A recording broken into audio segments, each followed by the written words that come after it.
ਬਿਸਮਿਲ੍ਲਾ ਜੀ। ਥੜਾ ਸਿਆਸਤ ਦੇ ਨਾਲ ਮੈਂ ਤੁਹਾਡਾ ਯਾਰ ਅਮਲਦੀਪ। ਇਹ ਜਿਹੜਾ ਕਤਰ ਵਾਲਾ ਰੌਲਾ ਹੈ, ਕੁਝ ਤਰ੍ਹਾਂ ਦੀਆਂ ਗੱਲਾਂ। ਕਿਆ ਅਮਰੀਕਾ ਤੋਂ ਪੁੱਛੇ ਬਗੈਰ ਕਤਰ ਤੇ ਹਮਲਾ ਕਰ ਸਕਦਾ ਇਸਰਾਈਲ? ਦੇਖੋ, ਜਵਾਬ ਜਿਹੜਾ ਹੁੰਦਾ ਨਾ ਉਹ ਫੌਰੀ ਦਿੱਤਾ ਜਾਂਦਾ ਹੈ। ਤੇ ਤੁਸੀਂ ਜਿਸ ਤਰ੍ਹਾਂ ਪਾਕਿਸਤਾਨ ਨੇ ਜਵਾਬ ਦਿੱਤਾ ਇੰਡੀਆ ਨੂੰ, ਆਹੋ ਗੱਲ ਜਵਾਬ ਉਹ ਹੁੰਦਾ ਹੈ ਜਿਸ ਤਰ੍ਹਾਂ ਈਰਾਨ ਨੇ ਦਿੱਤਾ, ਜਿਸ ਤਰ੍ਹਾਂ ਈਰਾਨ ਨੇ ਦਿੱਤਾ। ਬਿਲਕੁਲ।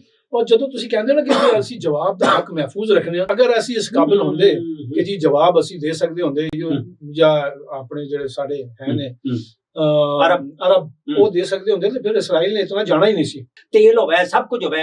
ਮੁਸਲਮਾਨ ਮਮਾਲਕ ਜਿਹੜੇ ਨੇ ਉਹ ਪੂਰੀ ਦੁਨੀਆ ਨੂੰ, ਜਿਹਨੂੰ ਕਹਿੰਦੇ ਨਾ, ਉਹ ਕੋਡਾ ਕਰਨ ਦੀ ਪੋਜੀਸ਼ਨ ਚ ਹਨ, ਕੰਨ ਫੜਾਉਣ ਦੀ ਪੋਜੀਸ਼ਨ।